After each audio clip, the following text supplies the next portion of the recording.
Cristo al cielo yo voy. Yo sé que me espera corona, la cual a los fieles dará Jesús Salvador en el cielo. Mi alma con él estará. Lo sé, comprado con sangre yo soy. Lo sé,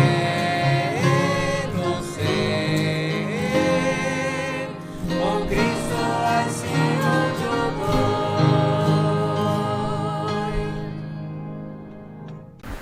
Muy buenos días, estimados hermanos, que el Señor les bendiga. Qué placer estar este domingo de mañana llegando ante ustedes con un nuevo mensaje de la palabra del Señor. El tema para este día tiene que ver con las pruebas y tentaciones que nos llevan a desanimarnos en la vida cristiana. El título del mensaje es el siguiente: tentados a desmayar. Tentados a desmayar. Y una de las situaciones que un pastor de una iglesia ve muy a menudo en el ministerio es cuando los creyentes se ven tentados al desánimo, cuando los creyentes se ven tentados a desmayar. Es más bien uno de los más grandes ministerios de un pastor, estar constantemente yendo a los hermanos para animarlos, para que se levanten y que sigan adelante, porque eso es algo que se da muy común en una congregación, en la vida de los creyentes.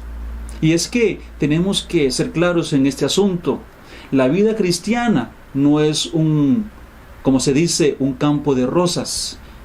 Antes, la vida cristiana, podemos decirlo con certeza, es un campo de batalla.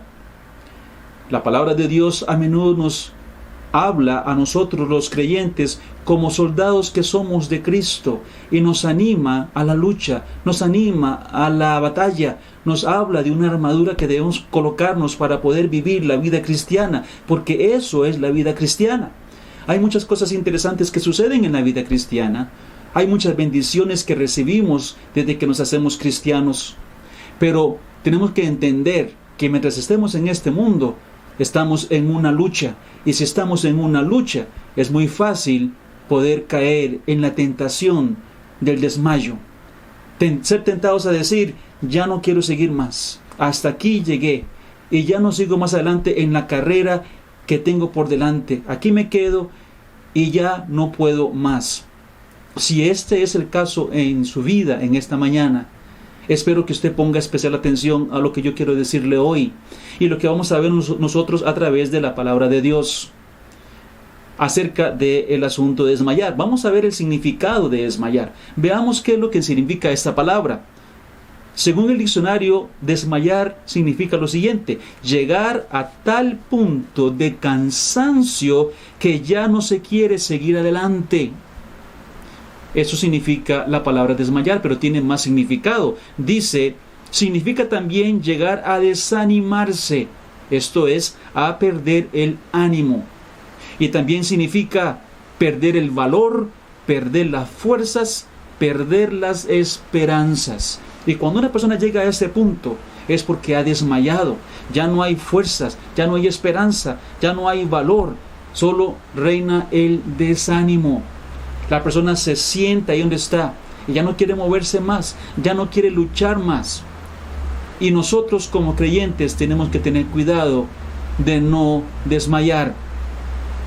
Un creyente puede perfectamente caer en esa terrible situación del desánimo, perder el deseo de seguir sirviendo y de seguir corriendo la carrera, como decía hace unos momentos. Por eso es que la Biblia nos amonesta en cuanto al cuidado del desmayo. Yo quiero que abra su Biblia, por favor, allí conmigo en el libro de Hebreos, el capítulo 12. Hebreos capítulo 12, el versículo 3 dice: considerad a aquel que sufrió tal contradicción de pecadores contra sí mismo, para que vuestro ánimo no se canse hasta desmayar. Aquí hay un versículo que nos da una amonestación. Nos habla de considerar a Cristo, los sufrimientos de Cristo, el padecimiento de Cristo y los logros de Cristo, con tal de que el ánimo que usted y yo tenemos no se canse, Usted está animado, pero no se canse. Mantenga el ánimo constante. No se canse hasta llegar al punto. Más cansancio, más cansancio, más cansancio, hasta que llega el desmayo. Y eso es lo que la Biblia nos dice: no lleguemos a ese punto, que no lleguemos al desmayo como hijos de Dios. Ahora, la pregunta sería: ¿cómo puede un creyente llegar al punto del desmayo? Y podríamos hablar de varias cosas. Déjenme hablar de las 3 principales luchas que tiene el creyente que lo pueden llevar al desánimo si no se cuida. Son luchas que tenemos que ganar y que podemos ganar en el poder del Señor, pero que podrían llevarnos al desánimo si no lo hacemos correctamente. Lo primero que tenemos que ver es que usted y yo vivimos la vida cristiana en una carne que es inclinada al pecado. Yo soy un creyente en Cristo y usted quizás sea un creyente en Cristo, usted que me escucha esta mañana. Pero usted tiene que entender que usted vive su vida cristiana en un cuerpo de carne y un cuerpo inclinado al pecado. Y este cuerpo inclinado al pecado siempre va a ir en contra de los deseos del Espíritu que nació nuevo en nosotros y que tiene un deseo de servir a Dios. La carne va a ir siempre en contra del nuevo Espíritu nacido del hombre en el nuevo nacimiento. Ahora, entendamos esto: cuando una persona nace de nuevo, cuando una persona nace en Cristo Jesús, en su ser se opera un cambio tremendo. Hay una nueva vida y nuevos deseos afloran en nuestro ser. Por ejemplo, yo puedo decirle a usted que cuando uno se convierte a Jesucristo, nace en una persona, en uno, el deseo de alabar a Dios. Por ejemplo, un deseo que antes no se tenía.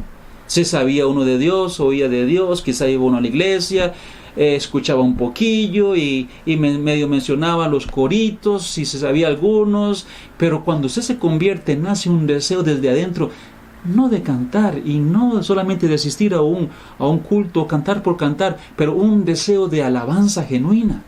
Ya usted canta dedicándole su voz, sus palabras, el cántico al Dios de los cielos, tratando de complacerlo y adorarlo. Hay un deseo de alabar a Dios, de cantarle a Dios, de servirle, un deseo que antes no teníamos cuando no éramos cristianos, porque ya viene una nueva naturaleza en nosotros con nuevos deseos, una nueva vida, un cambio completo.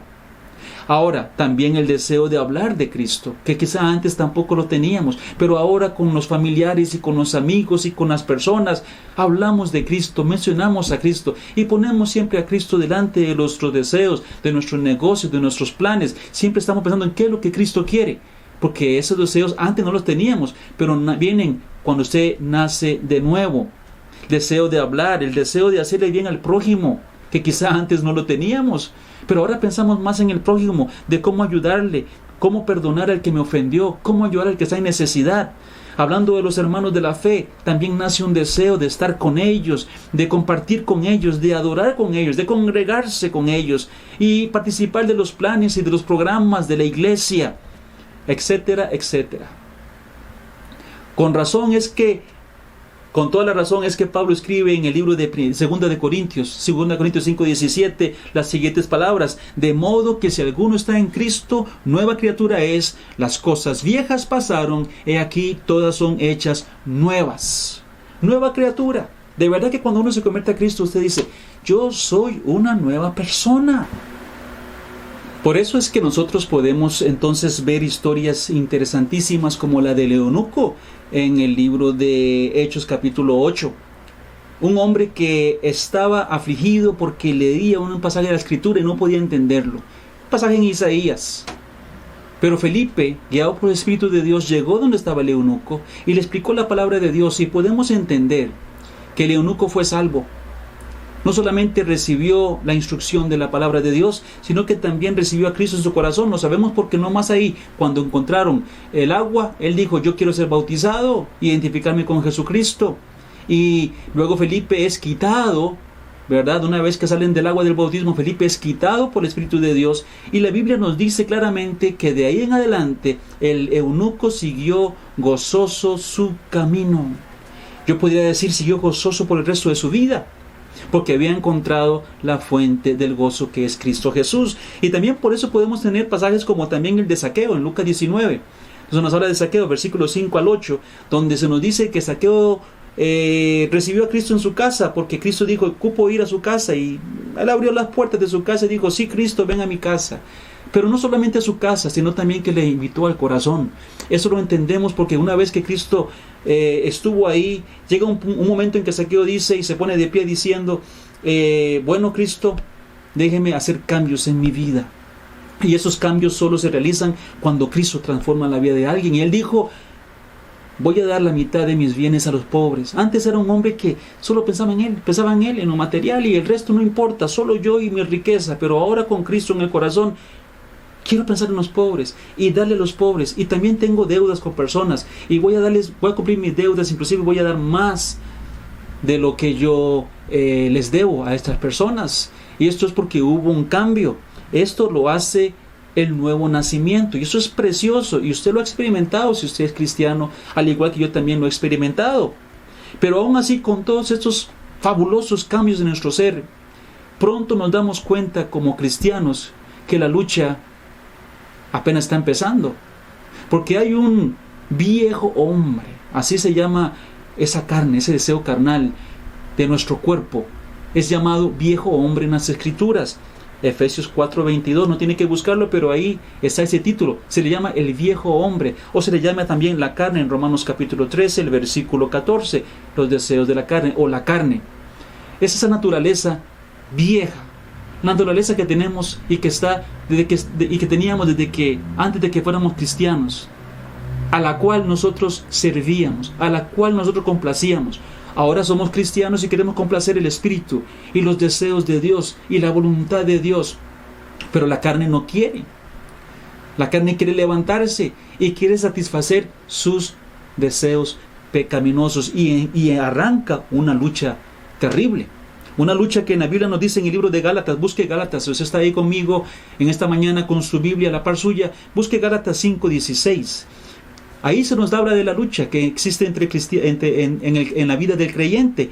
Digo pues, andad en el Espíritu y no satisfagáis los deseos de la carne, porque el deseo de la carne es contra el Espíritu y el del Espíritu contra la carne. Estos se oponen entre sí para que no hagáis lo que quisierais. Entonces no podemos hacer lo que queremos, porque hay una oposición. Pero sí sabemos que tenemos que agradar a Dios sobre todas las cosas.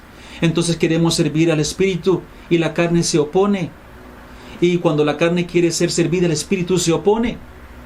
No es un asunto de lo que usted quiere o no quiere, es lo que Dios quiere. Dios quiere que le sirvamos a Él. Y nosotros, ahora que tenemos la nueva naturaleza de Dios en nosotros, tenemos que entender que somos siervos de Dios y debemos servirlo a Él. No la carne, sino el Espíritu. Y esta lucha se va a definir a través de aquel, ya sea la carne o el nuevo hombre, que usted alimente más.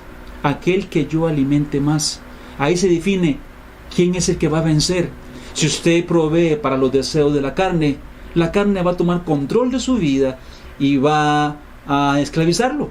Pero si usted alimenta el nuevo hombre, la nueva criatura, por medio de la escritura, por medio de la oración, por medio de la alabanza, por medio del servicio, por medio de congregarse, por medio de mantener un buen testimonio, por medio de testificar y muchas cosas más, y usted alimenta su espíritu, usted va a lograr dominar los deseos de la carne. Pablo nos dice en Romanos 13:14, no proveáis para los deseos de la carne. Los deseos aparecen. Los deseos de la carne aparecen. Son muy fuertes. Pero la Biblia dice, no le provea. Está pidiéndole, pero no le provea. Y la petición puede ser muy fuerte, pero no le provea. Déjelo morir de hambre. Alimente el espíritu, pero no alimente la carne. Y esta lucha no es fácil, no es para nada fácil. Y es ahí donde yo le digo, tenga cuidado de no perder el ánimo al punto de desmayar y decir, ya no aguanto más, esto es muy difícil, ¿cómo me ha costado? Porque muchas veces nos encontramos tristemente entendiendo y sabiendo que le hemos dado campo a la carne, ¿no? Hemos satisfacido sus deseos y hemos provocado el desánimo y el enojo de Dios contra nosotros. Lo sabemos y nos sentimos mal. Y esa situación que viene otra vez y una vez y caigo otra vez y vuelve a venir y vuelvo a ceder, me puede llevar a un desánimo y a un desmayo espiritual. Tenemos que tener cuidado con esto. Pero eso es una lucha que no solamente usted tiene, que tienen todos los cristianos. Pablo habla de esa lucha que él tenía contra la misma carne, y él lo dice así en 1 Corintios 9, 26 y 27. Dice: así que yo de esta manera corro, no como a la aventura, de esta manera peleo, no como quien golpea el aire, sino que golpeo mi cuerpo y lo pongo en servidumbre, no sea que habiendo sido heraldo para otros, yo mismo venga a ser eliminado. Pablo sabía que tenía una lucha constante y que tenía que poner el cuerpo, o sea, el deseo del cuerpo, el deseo de la carne, ponerlo en servidumbre, ponerlo abajo. No, yo no voy a servir los deseos suyos. El cuerpo va a servir los deseos de Dios, los deseos del nuevo hombre. Entonces por eso dice, lo golpeo y lo pongo a servir. Yo no voy a servirlo, pero voy a usar mi cuerpo para servir a Dios. Esa es una lucha tremenda que tenemos, pero no, esa no es la única lucha contra los deseos de nuestra carne. Tenemos una lucha contra el mundo, una tentación terrible. Contra el mundo tenemos, primero, la tentación mundana. Y esa tentación es fuerte porque nosotros vivimos en una carne que puede ser tentada. Ahora, esos deseos carnales, ¿cuáles son? Aquí mismo en Gálatas 5, que usted tiene ya abierto ahí, por favor lea conmigo el versículo 19. El versículo 19 dice: y manifiestas son las obras de la carne, que son adulterio, fornicación, inmundicia, lascivia, idolatría, hechicerías, enemistades, pleitos, celos, iras, contiendas, disensiones, herejías, envidias, homicidios, borracheras, orgías y cosas semejantes a esta. Bueno, aquí hay una lista de obras de la carne, de los deseos de la carne. Y le digo una cosa: cualquier cosa de esta lista que usted quiere satisfacer, que el hombre quiere satisfacer, el mundo le va a dar puerta abierta para que lo satisfaga, porque el mundo está hecho para satisfacer los apetitos carnales. Por eso la Biblia nos dice: no améis al mundo ni las cosas del mundo. Lógicamente está hablando de las cosas que van contra la ley de Dios, contra la voluntad de Dios para usted y para mí. Por eso dice ahí, por eso yo les decía que el mundo le abre puertas. Si usted dice: mire, yo quiero satisfacer mi ira, el mundo le da campo. Venga, satisfaga su ira, hay campo aquí para que usted haga lo que tenga que hacer. Desquítese, vénguese. Si usted quiere satisfacer su deseo de fornicación, o de lascivia, o de hechicería, o de disensión, o herejía, el mundo le abre las puertas para que usted satisfaga cualquiera de estos deseos. Es terrible, pero es cierto. Por eso la Biblia nos dice: no ame el mundo, no lo ame, ni las cosas del mundo. Es muy tentador el mundo en algunos aspectos de estos. Tenemos que tener mucho cuidado nosotros los cristianos, porque vivimos en un cuerpo de carne y por eso hay una lucha. Si no fuera por eso, no habría lucha.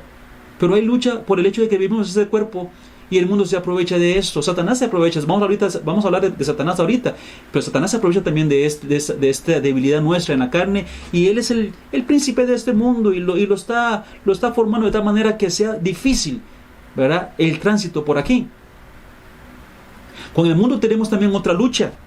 Estamos hablando de la lucha contra el mundo acerca de los valores y principios divinos. Ya no es una lucha tanto de tentación, ¿verdad?, sino que es una lucha ya de frente contra lo que ellos niegan que nosotros predicamos. Este es otro tipo de lucha. Yo no hablo de que el mundo me tienta, sino que el mundo se opone y entonces tenemos problemas. Vamos a discutir, vamos a tener que pelear, no vamos a poder estar de acuerdo. ¿Por qué digo yo eso, hermanos? Porque nosotros predicamos las verdades de Dios, de un Dios que el mundo no quiere tener nada que ver con él. Nosotros mencionamos el nombre de Jesús y mucha gente aborrece ese nombre. Por eso es que hay una lucha.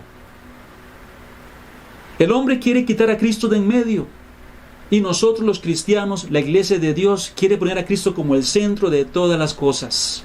Por eso es que viene una lucha.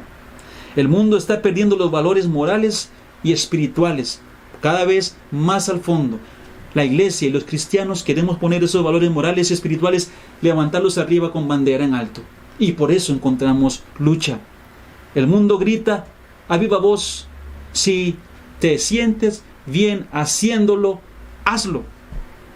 Nosotros predicamos a viva voz diciendo, no todo conviene, no todo debe hacerse, no todo es aprobado por Dios.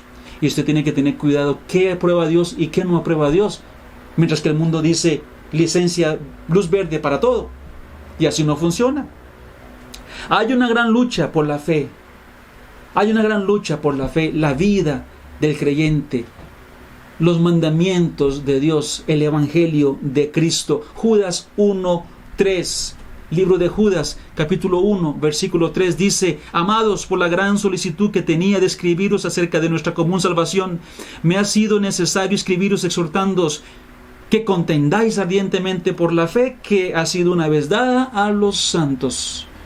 Contienda por la fe, pelee por la fe que una vez fue dada a los santos. Eso es lo que tenemos que hacer, una lucha contra el mundo, y tenemos también una lucha contra Satanás, una lucha contra el diablo.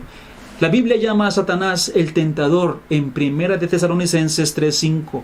Le llama el enemigo en Mateo 13:28, enemigo de Dios. Y también se le cataloga como el león rugiente en 1 de Pedro 5:8, además de otros títulos que tiene el Satanás. Tiene otros títulos más. Cada título habla acerca de su personalidad y de cómo él trabaja. Tentador, enemigo y león rugiente. La lucha contra Satanás y el ejército del mal la podemos ver en Efesios 6, 11 y 13. Efesios, usted tiene ahí Efesios, busque el capítulo 6, y usted conoce ese texto, pero vamos a leerlo. Efesios 6, versículo 11, 12 y 13. Dice así: Vestíos de toda la armadura de Dios para que podáis estar firmes contra las acechanzas del diablo, porque no tenemos lucha contra sangre y carne, sino contra principados, contra potestades, contra los gobernadores de las tinieblas de este siglo, contra huestes espirituales de maldad en las regiones celestes. Por tanto, tomad toda la armadura de Dios para que podáis resistir el día malo, y habiendo acabado todo, estar firmes. Dice la Biblia, las acechanzas del diablo. Y no tenemos lucha contra sangre y carne, sino contra huestes espirituales de maldad que viven en las regiones celestes. Pues ahí está claramente lo que es la lucha del creyente contra el ejército del mal. Satanás es la cabeza de ese ejército. Y entonces es una lucha que tenemos los creyentes, una lucha contra la carne, una lucha contra el mundo y una lucha contra Satanás.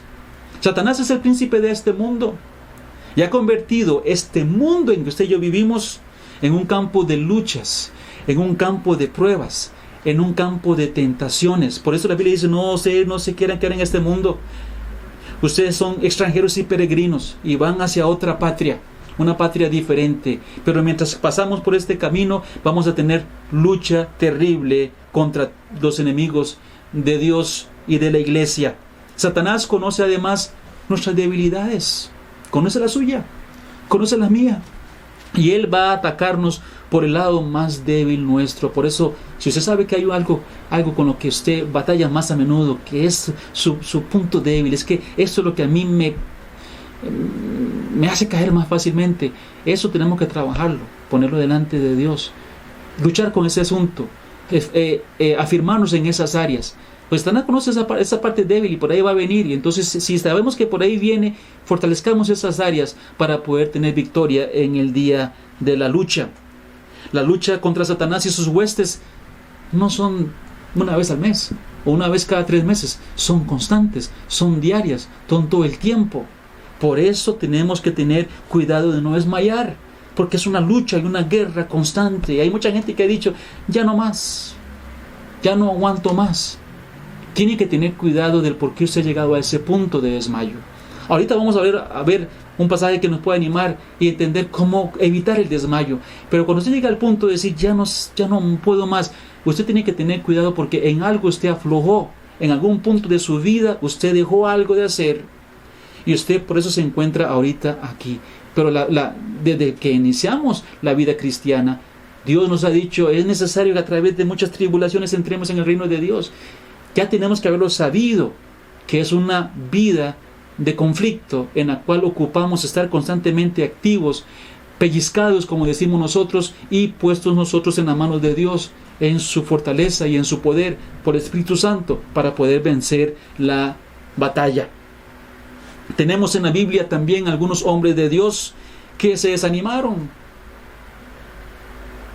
Si usted se siente desanimado, pues la idea es, hermanos, de este mensaje es: anímese, vamos, levante su rostro, levante su cabeza, vamos, levante sus hombros, póngase de pie y comencemos a caminar. Vamos adelante, venza ese cansancio, venza ese desánimo y vamos adelante. Esa es la idea. Y esto de que hay hombres en la Biblia que se desanimaron, lo digo porque para que usted sienta que no es usted solo o yo. Aún hombres tan grandes de Dios tuvieron problemas con algunas situaciones. En el caso, tengo tres ejemplos: Jeremías, Elías y Jonás. Esos tres hombres llegaron a un punto de cierto desánimo, se quisieron desmayar en sus obligaciones, en sus ministerios. Jeremías por las amenazas que recibió, Elías porque se sentía solo, y Jonás porque él vivía con un resentimiento hacia los enemigos de Israel, un asunto que hay que tener cuidado también. Vamos a buscar 3 pasajes rápidamente. Jeremías capítulo 20, si va a la Biblia, ahí Jeremías, vaya a Jeremías el capítulo 20 y vea cómo fue que Jeremías se quiso desanimar, quiso caer en un desmayo de su fe. En el 27 de Jeremías 27 dice: me sedujiste, oh Jehová, y fui seducido. Más fuerte fuiste que yo, y me venciste. Cada día he sido escarnecido, cada cual se burla de mí. Porque cuantas veces hablo, doy voces, grito, violencia y destrucción, porque la palabra de Jehová me ha sido por afrenta y escarnio cada día. Dije: no me acordaré más de él, ni hablaré más en su nombre. No obstante, había en mi corazón como un fuego ardiendo metido en mis huesos. Traté de sufrirlo y no pude. Aquí encontramos el desánimo de Jeremías, todo por la murmuración de las personas. Murmuraban y se burlaban de él y lo amenazaron. Oiga lo que dice el versículo 10: porque oí la murmuración de muchos, temor de todas partes. Denunciámosle. Todos mis amigos miraban si claudicaría. Quizá se engañará, decían, y prevaleceremos contra él, y tomaremos de él nuestra venganza. Entonces, está hablando de que hay gente que hasta quiere desquitarse conmigo. Han hablado de vengarse. En algún pasaje de Jeremías dice que le querían quitar también la lengua. Vamos a cortar su lengua si deja de hablar. Si no deja de hablar como usted habla. Y esas amenazas hicieron que Jeremías se sintiera desanimado. Y puede que usted también esté recibiendo amenazas de parte de familia, de amigos, del trabajo. Le amenazan a usted por que usted es cristiano o por lo que usted predica, y usted se desanima.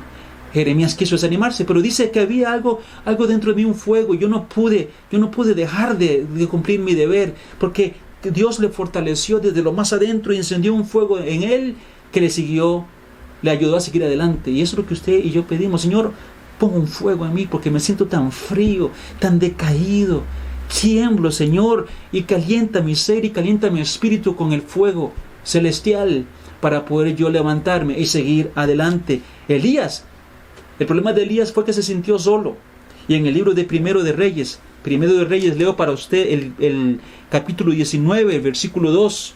Primero de Reyes 19, 2 dice así: entonces envió Jezabel a Elías un mensajero diciendo: así me hagan los dioses y aún me añadan, si mañana a estas horas yo no he puesto tu persona como la de uno de ellos. Es una amenaza de muerte. Voy a matar a Elías como él mató a los profetas falsos, es lo que quiere decir. Y viendo pues el peligro, se levantó y se fue para salvar su vida, y vino a Beerseba, que estaba en Judá, y dejó allí a su criado. Y él se fue por el desierto un día de camino, y vino y se sentó debajo de un enebro, y deseando morirse, dijo: basta ya, oh Jehová, quítame la vida, pues no soy yo mejor que mis padres. Pero ahí no termina. Él más adelante dice así, dice, y en el versículo 9: y allí se metió en una cueva donde pasó la noche, y vino a él palabra de Jehová, el cual le dijo: ¿qué haces aquí, Elías? Él respondió: he sentido un vivo celo por Jehová, Dios de los ejércitos, porque los hijos de Israel han dejado tu pacto, han derribado tus altares y han matado a espada a tus profetas, y solo yo he quedado, y me buscan para quitarme la vida.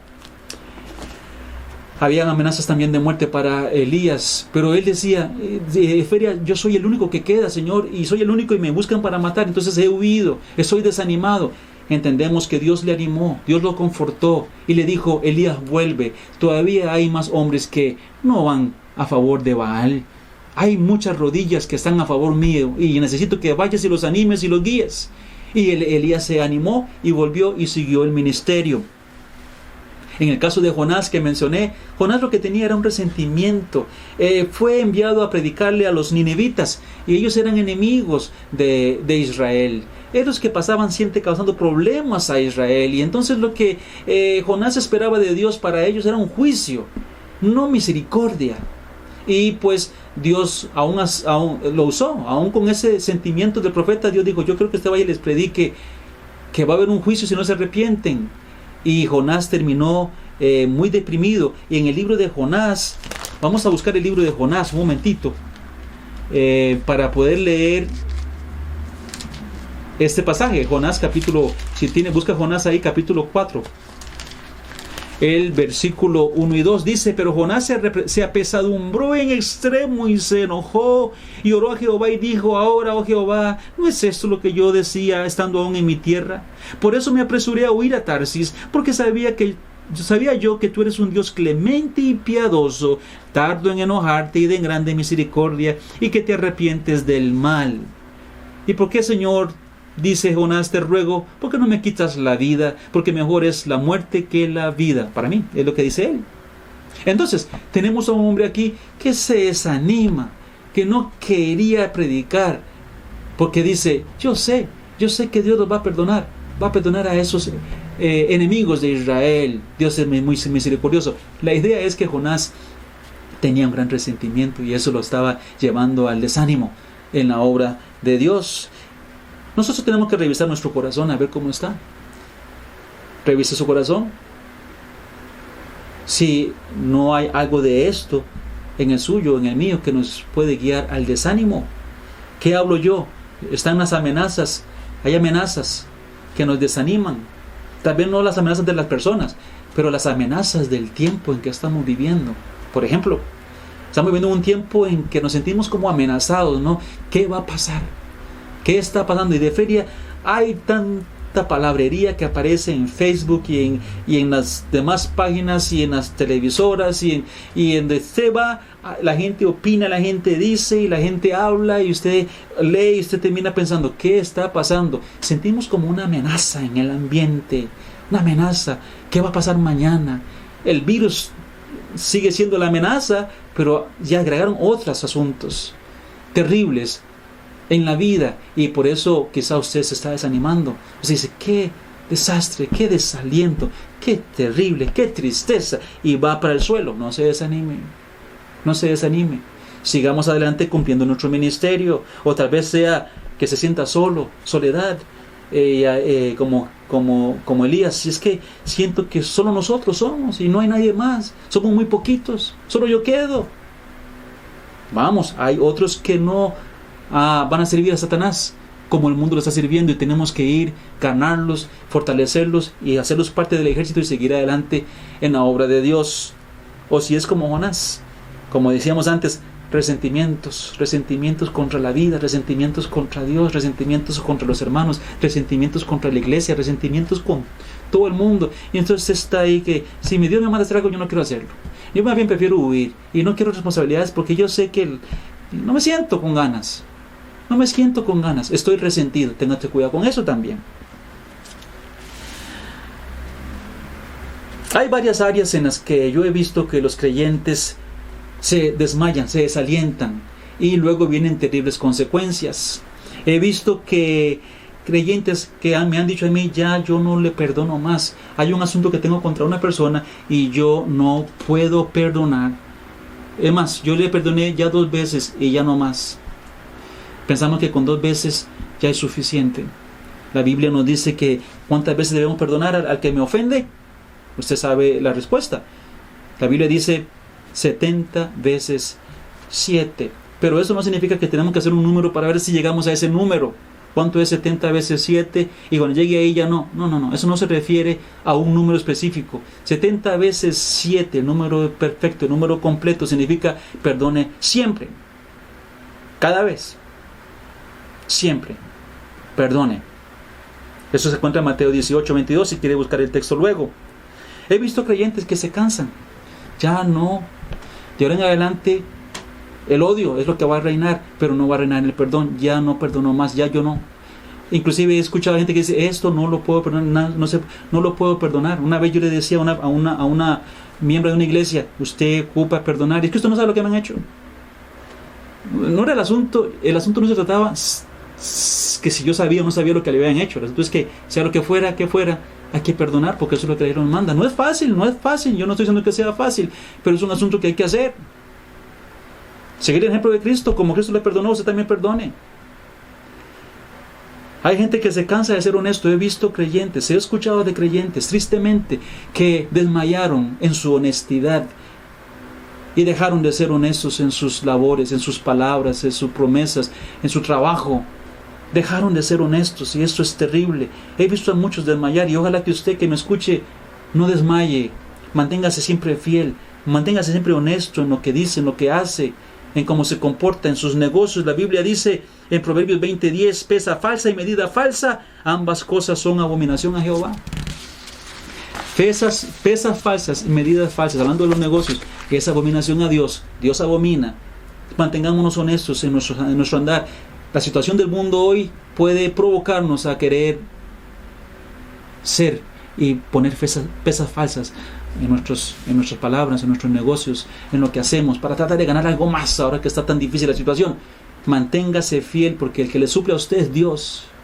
Y Dios ha prometido suplirle. No se afane porque ha de comer, que debe vestir. Mire las aves, yo las alimento. Usted también le voy a alimentar porque usted vale más que las aves. Mire las flores como las he visto. Yo voy a vestirlo a usted porque usted vale más que las flores. Es la promesa de Dios. Busque primeramente el reino de Dios, haga la voluntad de Dios, cumpla con Dios primero y Dios añade el resto. Es lo que la Biblia dice. He visto personas tentadas a desmayar en las responsabilidades con sus hijos. Eso es algo que es terrible hoy. Si usted está viendo lo que está sucediendo en el mundo, estoy convencido de que toda esta generación que se ha levantado ahí en Estados Unidos con todas las revueltas que están haciendo, destruyendo comercio, destruyendo casas, destruyendo carros, destruyendo monumentos, destruyendo edificios, todo esto es el fruto de una generación que no fue disciplinada y que no fue educada, porque así no se hacen las cosas. Pero ese es el resultado de este problema. Los padres se cansaron y desmayaron y le dieron la autoridad a los hijos, cuando la autoridad es de los padres. Como lo he dicho una y otra vez cuando he predicado en otras ocasiones, en la Biblia no encuentro ningún versículo donde diga a los padres que obedezcan a los hijos. Pero sí hay versículos que dicen que los hijos deben obedecer a los padres y que los padres deben instruir a los hijos, no los hijos a los padres.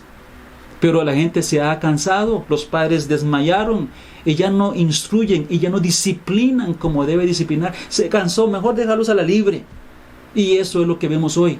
Las consecuencias son terribles. La generación que tenemos es una generación pervertida y sin respeto alguno a la ley, ni a Dios ni al hombre. La Biblia dice en Proverbios 23, 13 y 14, no rehuses corregir al muchacho, porque si lo castigas con vara no morirá, lo castigarás con vara y librarás su alma del Seol. No podemos cansarnos de hacer nuestro trabajo con nuestros hijos. Tenemos que aconsejarlos, tenemos que tomar tiempo con ellos, tenemos que darles disciplina para que lleguen a ser los ciudadanos que este país y que este mundo necesita. Ciudadanos correctos, con temor de Dios. También he visto a muchos cristianos ser tentados a desmayar a la hora de mantener sus estándares morales. Cristiano que me escucha, no desmaye en sus principios y estándares morales. Hay una lucha personal con esto. Tengo que tener cuidado con la forma en que yo hablo. Tengo que tener cuidado con la forma en que yo me dirijo a una persona, al vecino. ¿Cómo me dirijo yo a una mujer? O una mujer, ¿cómo se dirige a un varón? Tengo que tener cuidado de cuáles son mis pasatiempos, en qué me divierto yo, qué contienen mis pasatiempos, qué contienen mis programas de televisión, qué contiene la música, quiénes son los amigos que yo tengo en internet o en Facebook. ¿Me están siendo de bendición o no? Es un asunto que tenemos que tener cuidado porque no podemos desmayar en nuestros estándares morales. ¿Cómo es mi vestimenta? ¿Cómo es mi vestimenta? ¿Cómo es mi vida? ¿Cómo camino yo? ¿Cómo me comporto? Tengo que tener cuidado y no desmayar. Tentados a desmayar en mantener nuestros estándares morales. También las ideologías mundanas, asuntos allá afuera. Por ejemplo, hay ideologías que se han levantado hoy contra la vida, en contra de la vida, ideologías que se han levantado contra la familia, ideologías contra el matrimonio, contra la sexualidad sana. Y todo esto que se está dando es una lucha que hay que tener. Y he visto a muchos cristianos que han desmayado en cuanto a esos asuntos. Ya no quieren pelear la batalla, ya han aflojado. Bueno, ahora tal vez no sea tan malo eso, tal vez no sea tan malo lo otro. Es que antes mi papá lo veía malo, pero la verdad es que yo no sé si es malo o no. Usted ha desmayado. Usted se cansó sencillamente. Y usted tiene que entender que hay principios bíblicos que no cambian. Y usted no puede cambiarlos. Y tenemos que seguirlos adelante, defendiendo a capa y espada. Siga adelante. Siga adelante. Quiero leer un versículo nada más para ir cerrando esta enseñanza. Y este versículo se encuentra en el libro de Nehemías. Busque Nehemías. Nehemías volvió del cautiverio donde estaba, pues ya había un grupo de personas volviendo poco a poco del cautiverio, y Nehemías es uno de los que llegó al punto de volver otra vez a su tierra para poder edificar los muros de la ciudad de Jerusalén. Ese fue el encargo de él. Ahora, Nehemías vuelve con un grupo de personas. Ya había un grupo en la Tierra Santa esperando y trabajando en otros aspectos, pero él venía para edificar el muro. Y pues ellos se enfrentaron de todo un poco. La Biblia dice que ellos se enfrentaron situaciones complicadas con los enemigos que se habían radicado ahí en alrededores de la ciudad. La gente que había quedado cuando Israel fue llevado a cautiverio, cuando ellos volvieron, se habían ya ubicado ahí, y no les gustó volver ¿verdad? Que ellos volvieran a su tierra y comenzaran a edificar. No les gustó esto. Se sintieron celosos. Ellos estaban edificando el muro. En otras palabras, ellos estaban edificando la obra de Dios, porque esa es la obra de Dios. Hoy nosotros tenemos que edificar la obra de Dios. La Biblia nos dice en 1 Pedro 2:5 que usted tiene que edificarse. Y yo también tengo que edificarme como casa de Dios. Eso es una edificación personal. Yo tengo que edificarme a mí mismo y usted también a usted mismo. También la Biblia nos dice en Tesalonicenses 5:11, 1 Tesalonicenses, que tenemos que edificarnos unos a otros. Entonces, así como Nehemías fue a edificar, usted y yo también tenemos que edificar. Igual, él tenía que edificar unos muros, eso era literal, los muros de la ciudad. Pero al mismo tiempo iba a edificar el ánimo del pueblo. Nosotros también tenemos que edificar, como acabamos de mencionar. Tenemos una tarea de edificación. Cuando usted quiera edificar su vida en Dios y edificar la vida de otros y ser de bendición para edificarles, Satanás se va a enojar. La Biblia nos dice en Nehemías que los enemigos se enojaron con ellos y quisieron burlarse, y se burlaban de ellos, del trabajo que hacían. Era un trabajo débil, un trabajo que no iba a servir. Ahora, entendemos también que cuando Cristo estuvo en la tierra, la gente se burló de él. Si usted lee en los textos del Nuevo Testamento, va a encontrar muchas veces que los fariseos y las personas se burlaban de él, se burlaron en muchas ocasiones. Es una forma de ataque del enemigo, burlarse para que usted no se sienta mal. La Biblia dice que cuando Pablo predicó a los gentiles perdidos, ellos se burlaban de él. Cuando él mencionó acerca de la resurrección, se burlaban de él. No, hombre, no me diga. Y es una forma de desánimo, porque se burlan. Eso que estoy hablando yo es serio, es correcto y es la verdad de Dios. Pero la gente se burla y eso nos lleva como a querer desanimarnos, ¿no? Tal vez usted ya se ha desanimado porque de usted se burlaron mucho y se desanimó. Entonces, cuando Nehemías vio la situación que estaba viviendo el pueblo, del desánimo que estaban sintiendo ellos, él les dijo algo que llegó a ser el secreto de la victoria para esa situación que estaban viviendo. En el capítulo 4, el versículo 4:14, ya había pasado la situación en el capítulo 1, 2 y 3 y las burlas y todo lo que estaba sucediendo, y en el 14 dice: después miré, dice Nehemías, miré y me levanté, porque él vio la situación que estaba pasando. Había mucho desánimo en las personas. Y dije a los nobles, dije a los oficiales y al resto del pueblo: no temáis delante de ellos. Acordaos del Señor grande y temible, y pelead por vuestros hermanos, por vuestros hijos y por vuestras hijas, por vuestras mujeres y por vuestras casas. Y cuando oyeron nuestros enemigos que lo habíamos entendido y que Dios había desbaratado el consejo de ellos, nos volvimos todos al muro, cada uno a su tarea. Pero Él les dio palabras de aliento y le dijo lo siguiente: usted necesita acordarse de Dios. Dice: acordaos del Señor, que el Señor es grande y temible. Usted acuérdese de Dios y del Dios grande que usted y yo tenemos, del Dios maravilloso y todopoderoso al quien usted y yo pertenecemos. Y cuando viene el deseo de desmayo, tenemos que recordar a ese Dios grande y sublime. Y si vemos a un Dios grande, las pruebas y las tentaciones y las dificultades se van a ver pequeñas. Pero si nuestro Dios es pequeño, las pruebas se van a ver muy grandes. La idea es contemplar a Dios como Él es, grande y sublime, y entonces ahí se pierde el miedo y más bien nace el deseo de servicio al Dios grande y todopoderoso, el Dios nuestro, Jehová. Y Él dice: y pelead por vuestros hermanos. Peleamos por nuestras familias, por nuestras hijas, por nuestras mujeres, nuestras esposas y por nuestras casas.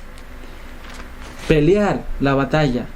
Y eso es una verdad importante, es algo que tenemos que hacer los unos a los otros. O sea, yo le animo, le digo a usted, hermano, acuérdese de Dios. Y cuando usted me ve desanimado a mí, usted me dice: Arturo, acuérdese de Dios, grande y temible, y sigue sirviéndole. Y es la forma en que nos animamos. Aquí no encontramos que Jehová dijo: pueblo, acuérdense de mí.